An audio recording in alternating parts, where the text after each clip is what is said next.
It's not even about being perfect. It's about being able to anticipate their needs perfectly. Who can do that?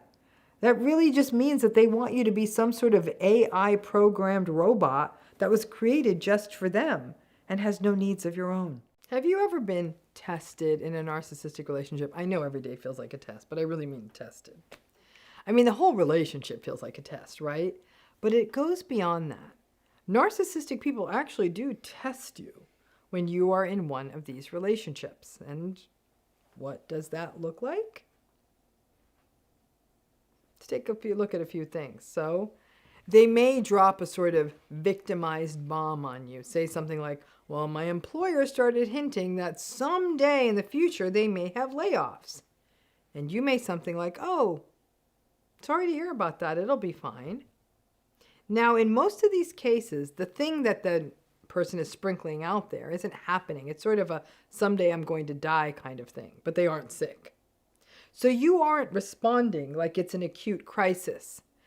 But you may say something empathic like, I'm sorry, and then offer reassurance. That would be a healthy response there, right? But no.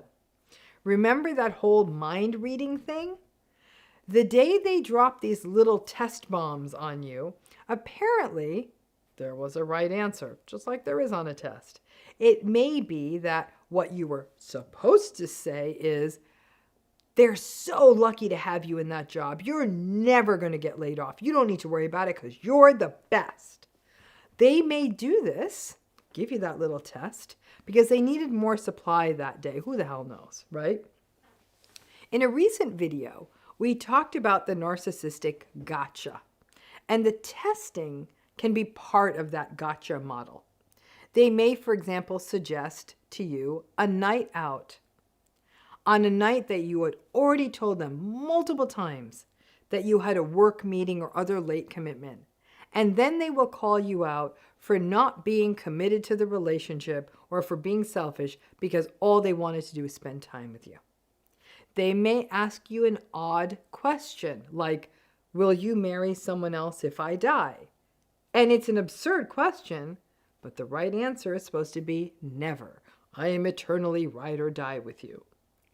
You may be dating someone who says to you, I may get transferred to Miami, and you don't live in Miami.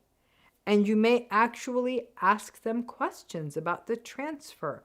Things like, well, would that be a promotion? Or is that a move you want to make? Or is that something that you're open to? But in fact, the right answer was, oh no, that's terrible. I'm so into you. Or I will move to Miami with you because you're so great. Or a narcissistic parent asking you, when you get married, and you aren't even in a relationship, so you aren't about to get married, but when you get married, who will you want to spend your holidays with? And you may answer, I guess we'll have to see. I don't know, since I'm not in a relationship, but I guess I'd want to see what they would want to do. And the narcissistic parent may start wailing and yelling at you about how ungrateful and selfish you are and tell you that you don't care about anyone but yourself. Because the right answer was, don't worry, Mom, you will always be my priority and Thanksgiving dinner will always be at your house. So your authentic, empathic, and sane responses often don't work during these tests. This kind of reassurance seeking, expectation of mind reading, and overall testing are a built-in feature of the narcissistic relationship. Again, there are lots of reasons for it. Narcissistic people want supply, they are baiting you and looking for a fight, or they want to bring you down a notch, or they want confirmation of their eternal victimhood. Narcissistic people actually ruminate a lot. You ain't the only one in this relationship is ruminating. They ruminate a lot, but in a different way. They tend to ruminate about stuff like, why do other people have it so much better than me? Or feeling slighted by someone, or someone else getting something they wanted, or how they are being let down by everyone. It's a chronic churn for them. And this can pop out. This part of their nature can pop out with these tests. One thing that is hard to get your head around is that narcissistic people are not delusional, nor are they psychopathic. They know what is right, and they do know what is wrong in a relationship. I know you don't believe me, but they do. They know yelling and screaming is not a good look, but they kind of really do feel entitled to it. And that it's not fair that other people judge it badly, because it's not like they meant it, right? But they know it's wrong. And that is why they can come up with complex justifications for their bad behavior. So the tests are often ways to position themselves more virtuously, saying things like, see, you never cared. See, you never help. See, you never want to spend time with me. Ironically, many times the things that they are grousing about, such as you not caring or not helping or not wanting to spend time with them, are exactly the things that they are not doing in the relationship, and perhaps you even tried to raise with them. These tests are often a manifestation of that projection.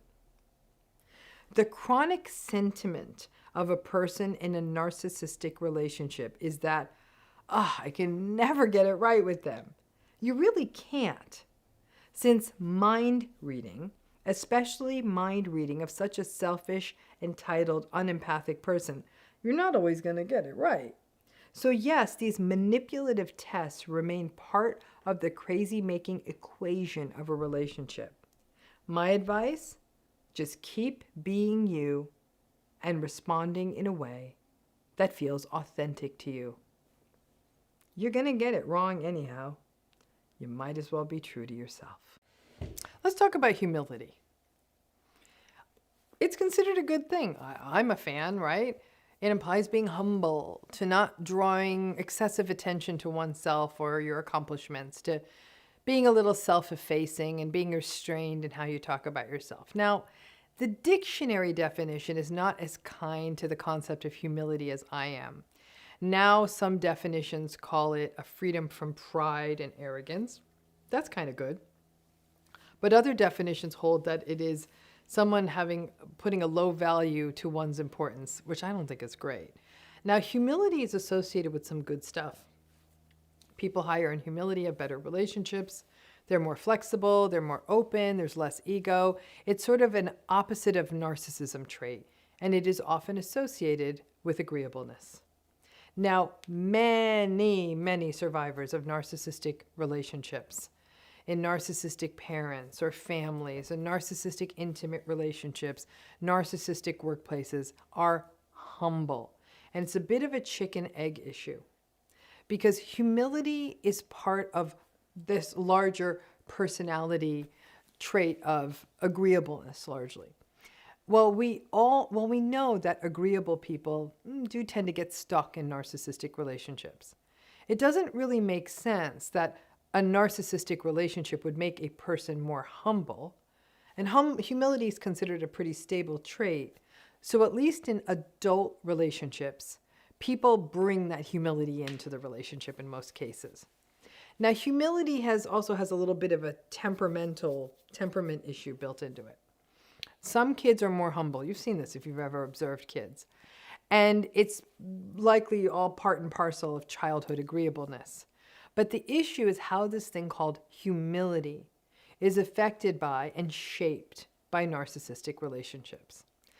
Listen, it's hard to figure out first where humility ends and self-protection and self-silencing begins for children who grow up with narcissistic parents. Is humility something that's born out of the fawn response, or is it who the child is? Is it the fear of being too good and then being competitive with the narcissistic parent that can be the source of the humility for the child? In some narcissistic families, being seen too much is risky, so the humility can also be a way to stay small. Sadly, some of the self-talk that has to evolve for a child in a narcissistic family system is also a contributor to something that looks like humility. Never speaking too highly of oneself and even silencing one's own accomplishments. If it is safety, it may look like humility, but be serving a very different function. To be humble is to survive in one of these systems, frankly. Now, second, in adult relationships, similar themes emerge. In almost every narcissistic relationship, if you even speak of any accomplishment or success, you are bragging, or you are arrogant, or you are narcissistic. Your wings are kind of pulled off feather by feather. Now, if you are naturally humble, you may be very soft in how you talk about any good stuff that happens to you, but even that will be shut down. A narcissistic relationship, rather sadly, sort of trains us to be more humble. But again, if it is a safety response, we are less likely to think of it as a personality style because it is a way to stay safe in the relationship. Be small, and then you get to be attached. Most survivors I meet will be very, very careful and quiet and tentative about sharing their accomplishments. They might say like, oh, I did something interesting. It's not a big deal. Or they might leave out that they won a big honor or that they have an amazing skill or anything that is special or compelling or interesting. They may even look down and say, oh, it's not that big a deal. When I meet lots of survivors at one time, for example, at a virtual or a live event, I'm struck by how careful people are about sharing anything good about themselves. And they will often launch into lots of disclaimers. Okay, I don't want this to sound like bragging, like, oh, I don't want to sound narcissistic, but I want to tell you, whatever it is.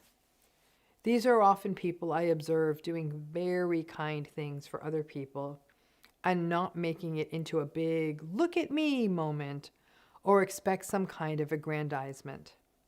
It feels as though it is in their nature, and simultaneously, it feels quite protective. This idea of, I want to share something, but it's too risky to be too big. Not everyone in a narcissistic relationship necessarily comes tumbling in humble. Some folks come into these relationships assured and do talk about what they're doing and accomplishments and achievements in an unapologetic way. Well, that is going to get shut down very quickly in a narcissistic relationship. What can happen over time is not the development of humility, but rather the shutting down of the self. And there is a difference. Maybe the tipping point between these traits does just come down to safety and fear. Listen, many humble people find themselves stuck in narcissistic relationships. And in fact, the humility may mean the relationship keeps going for a while. You don't brag, they do, and it's a sad, asymmetric, but strangely symbiotic balance. Humble or not, everyone gets shut down and silenced in a narcissistic relationship. And when I look at survivors, what I most often see is the nuanced blend of humility and the fallout of being shut down. Healing means that you hold on to the humility, but can lean into the cool, neat, important things you do without fear. Humility means that you may not be braggy or talk about your selfie because it's not who you are. The fallout of narcissistic abuse means that you aren't braggy because you were told that you were somehow bad for sharing of yourself. And so you share less and less. There is a difference. Ultimately, most survivors silence themselves in these relationships, and healing means finding that voice again. That seeming humility we so often observe in all of you as survivors is often a hybrid of your long-standing humility and the many, many ways we learn to be small and silent, to keep ourselves safe. And nothing makes me happier than when a person who has been going through one of these relationships rolls up and says with pride in their eyes, "Look at what I did." Because when you can take the humility and the self-silencing of survivorship and start to throw a few drops of pride into there, that's the win. And I believe all of us can get there. Listen, perfectionism is a central theme in narcissistic relationships on both sides of the coin. And understanding this dynamic can potentially help save you a lot of time in these relationships, as well as a lot of anguish.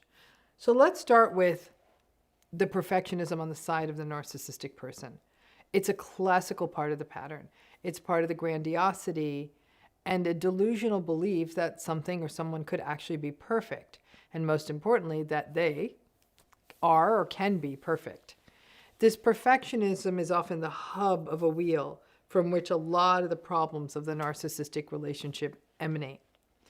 Again, it's part of the grandiosity, the belief that the narcissistic person even has the potential or the capability to be perfect. It's a core reason that narcissistic people spin out so often, because it is impossible for life or people or circumstances to be perfect. So that means that whenever they are not, which is pretty much every single day, narcissistic people can easily become enraged, because if things aren't perfect, then all of those idealized defenses that the narcissistic person has to protect that fragile ego, those fall away and the shame pops out, and the narcissistic person gets reactive and angry again. The challenge is that it isn't even clear what perfect means to the narcissistic person. So it seems like an arbitrary standard that the world, their lives, and even you, and even themselves are being held to. But what is most unreasonable is not only does the narcissistic person view the possibility of perfection as very real, but they also project that expectation on other people. And that is where your problems begin. Because that is the second form of perfection that shows up in these relationships. You attempting to be perfect. The idea that you should be perfect is projected onto you, and you may actually bite and take the bait. There is the eternal anxiety and belief in these relationships that it is possible to read the narcissistic person's mind, to get everything just right, to say the right thing in the right tone of voice at the right time and do what they want, the way they want it done, that there is a way to get it just right. This is a particular issue for the children of narcissistic parents who may not understand that this expectation is completely unreasonable. The child is going to do whatever it takes to be loved or seen. So getting everything just right is part of that. And the child's attempts at perfection often leave the child anxious, obsessive, compulsive, and exhausted. Whether it is anticipating the parent's needs, keeping the room just so, getting the grades, getting the trophy, not existing unless they exist the way the parent wants. So lots of folks are already familiar with this perfectionism thing from childhood. But it also rears its head in adulthood. The trauma bond of childhood makes, in a way, almost more sense. The child has to bond and attach to the parent to survive. In adulthood, though, some people do wonder, why do people try to be perfect in these relationships? Well, this doesn't happen overnight. You don't meet a narcissist and say, I'm going to be perfect for them. It's a combination of things. First, the narcissistic person dangles a future fakey anticipatory thing. The idea, you just got it right, everything in this relationship is going to be just great. Second, it is the trauma bond and the justifications and the belief that maybe there are things that can be done to keep the peace and make the relationship work. Third, it is a way to keep the hope alive. Maybe I can get it just right and everything will be fine. Maybe this is just a me thing. Fourth, the days when you get it right run more smoothly. So you start to believe that there is a way to do it that makes it all work perfectly. Fifth, If you can just get it right, then you may be able to be a little more confident about what's happening in the relationship. And since you really can't get it perfect or just right, then you get to live in the purgatory of never knowing. And sixth, in a strange way, the perfectionism is something you can control. You can keep trying to be perfect. It's something you can control because you sure as hell can't control them. And in a chaotic situation, like a narcissistic relationship before you get it, there is that sense, if you could get some sense of control, then you might even feel better, which we often think, because that's sort of like the antidote to anxiety, right? Folks in narcissistic relationships will talk about almost being obsessive, organized to within an inch of their lives with color-coded schedules and labeled closets or trips packed for in aspirational and perfect ways. And long after the relationship is over, or after you radically accept, this obsessive perfectionism may still be dogging you. It is a classical part of the trauma-bonded dynamic to sort of become a world-class personal assistant when you are a narcissistic person's partner. And it's unfortunate because it is time-consuming and it is unnecessary. This dance of perfectionism is sort of a classical dynamic in the narcissistic relationship. And it results in a buildup of tension that never quite abates. The narcissistic person is never quite content because they actually believe that perfection is possible and are forever pissed off at you for when it's not. You may believe that the perfection that they project on you as a possibility is the answer to fixing this relationship. So you actually try to be perfect and you break your spirit, you break your heart, and you waste tons of time you can't get back.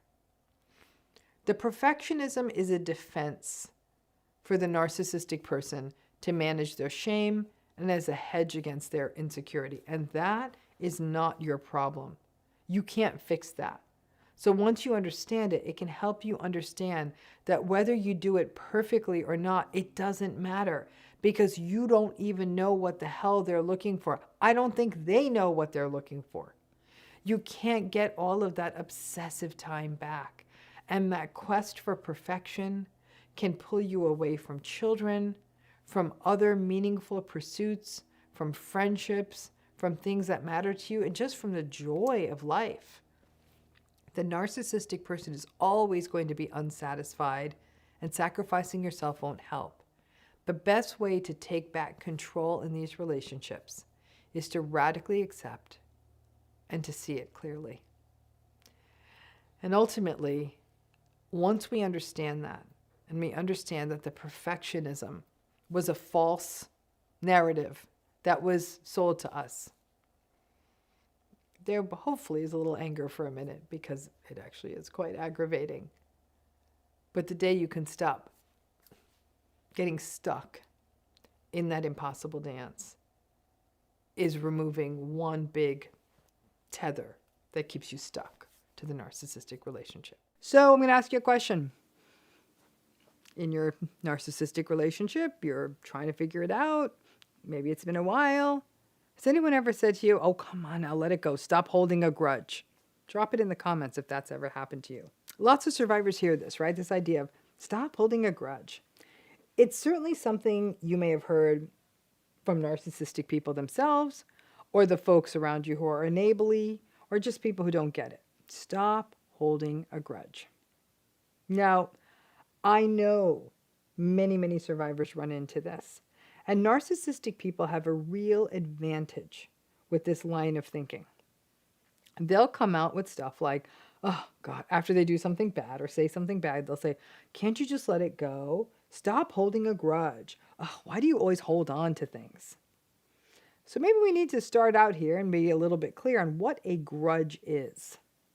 A grudge is an ongoing sense of resentment or bad blood against someone who you perceived as behaving badly towards you. We generally think of grudges as bad things, and that moving past a grudge and moving on is the optimal way to go. And I got to tell you, at many levels, I don't disagree with that. If we did indeed hold a grudge against every single person that has ever done something wrong to us, we wouldn't be able to get out of the bed. We wouldn't be able to get out of bed in the morning. People, all of us, everyone from time to time has done bad, insensitive, careless stuff. We experience that stuff all the time.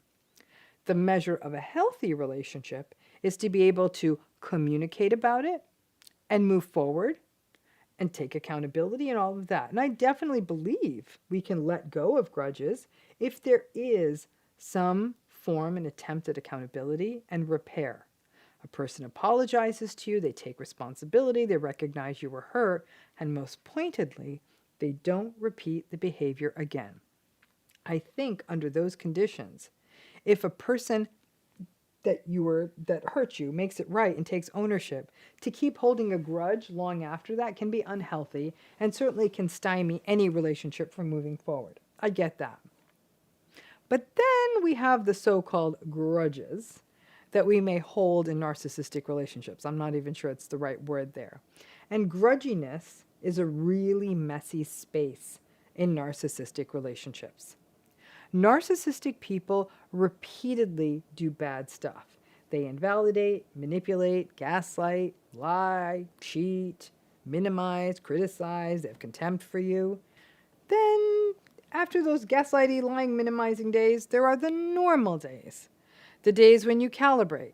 You start to doubt yourself. Maybe this isn't so bad. You wonder if actually it's you. You wonder if is it me? You think you're being too impulsive when you wanted out or you wanted to skip the holidays. And then the bad behavior starts again. Grudges get complicated because you may have them in the narcissistic relationship and then drop them and then have them and then drop them. But once it happens enough times, enough backing and forthing, enough deals that you make with yourself, if they cheat one more time, if they ruin one more family event, if my boss gives me one more unreasonable deadline, then I'm gonna go. And then there's a good day and you justify. But the cycle in a narcissistic relationship may be that you stay in the relationship but find it hard to let go of their repeated offenses. And that may mean that people brand you as holding a grudge. You may even judge yourself for holding a grudge, like, oh, I can't let go of this long list of things they did. Is it holding a grudge if it's about someone who has hurt you over and over again? Or it doesn't change?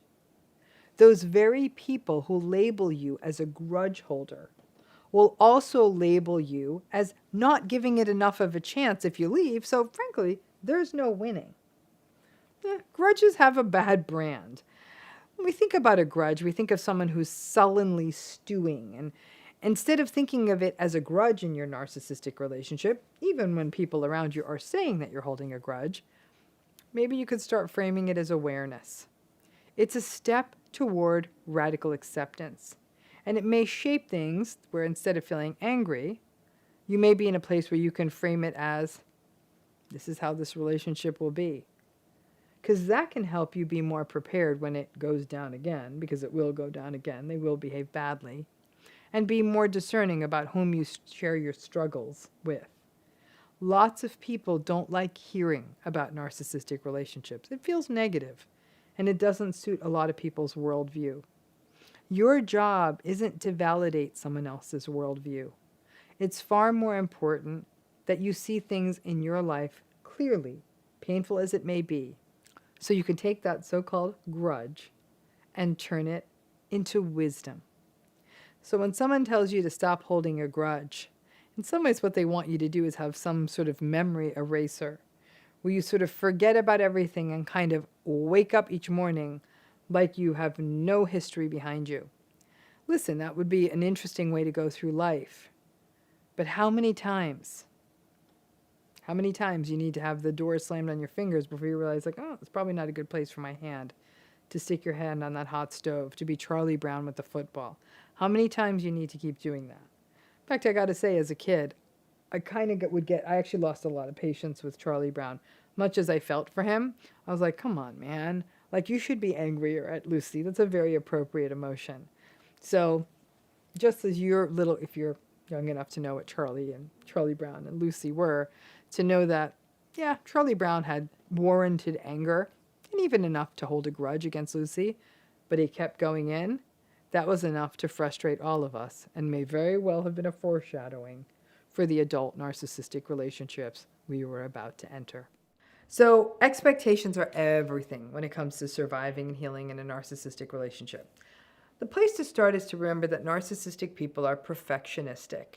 They expect people to be 100% attuned to them all the time, to anticipate their needs, to never let them down, to be what they need when they need, to give them space when they want, to be around when they want, and that everything just runs perfectly in their lives without a glitch. It would be a great thing to have, but most of us know that that's not likely to happen. But when those things don't happen, they will rage, or they will give you the silent treatment, or they will blame you for their problems. So let's go back to this idea of expectations and even this idea of attunement, right? So at these times, when you're attuned to them, they of course are never attuned to your needs. They don't even care about them, let alone anticipate them. They let you down constantly. They're intrusive, they withhold. You never know which it's going to be with them, and they don't care if things go wrong for you. All narcissistic people live in a world of unrealistic expectations. It's the nature of the personality style, and the rest of us are just trying to keep up. And it's not just their exacting expectations that a house be perfectly clean and orderly, or that their environments be just so, although that can be part of it.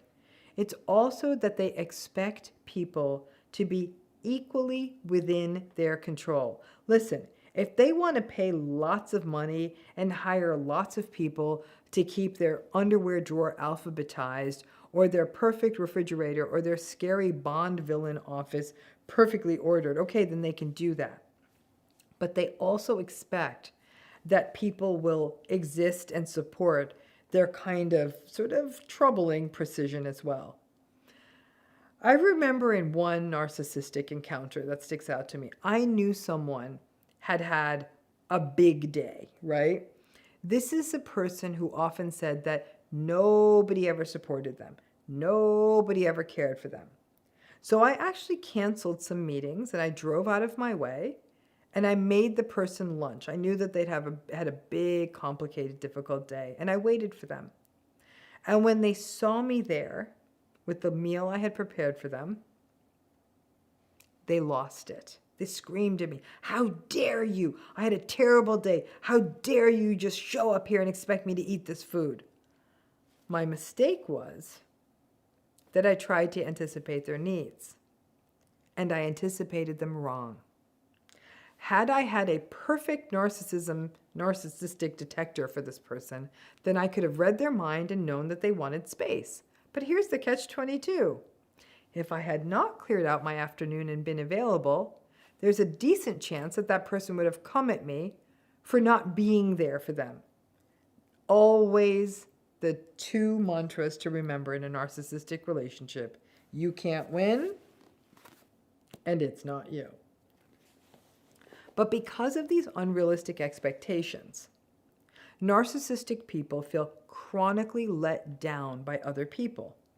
And depending on the type of narcissism and other factors related to their emotional state, that chronic sense of being let down either means that the narcissistic person will react aggressively, yelling, screaming, raging, or they'll react passive aggressively, silent treatment, withholding, withdrawing, sullenness. They will often put their rage on the people who have the least power around them. Children, lower wage employees that are less empowered, family members that they know are going to put up with their behavior. And so the narcissistic person often doesn't face consequences for this. This is also part of the entire narcissistic multiplex of them being preoccupied with their own pain, their own difficulties, with little regard for what is happening to other people, and feeling entitled to other people being in their service. At an almost delusional level, the narcissistic person does feel and does believe that their needs are more important than those of other people. So that's where the realistic expectations come in. Realistic expectations are radical acceptance in practice. We can't leave all of these relationships, or we don't see them enough for there to be a need for some kind of permanent split. But when we see them, we have to be equipped with the realistic expectations. Realistic expectations that our needs will never be heard or valued, and in fact, our needs may actually be devalued or dismissed, that the relationship will be chronically unfair, that they actually do expect us to read their minds, and if we don't, they will get angry. They care about their own pain. They expect you to care about their pain, and they will never care about yours. They aren't listening to you no matter whether you speak it, text it, email it, write it on paper, skywrite it, or have someone else say it to them. This will always be a one-sided relationship. So part of the radical acceptance, realistic expectations trajectory is to ask yourself why you are interacting with them. Your why may be because you have to get something done in the workplace, because you really like other members of the family and that they're part of a system that can't be removed. It could be because you have to confirm who is picking up your child at the soccer game, or because it is parent-teacher night at school, or because you live under the same roof until the kids turn 18. The realistic expectations are essential if you're staying in one of these relationships.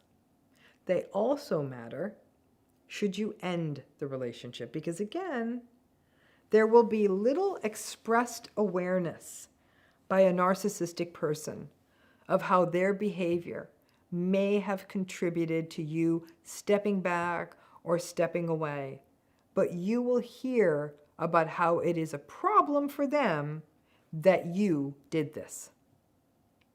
If you had a narcissistic parent, these unrealistic expectations that they hold, the reversal of you as a child being expected to anticipate your parents' needs and taking hell for it if you didn't, for enduring critical and abusive behavior because you made a need known.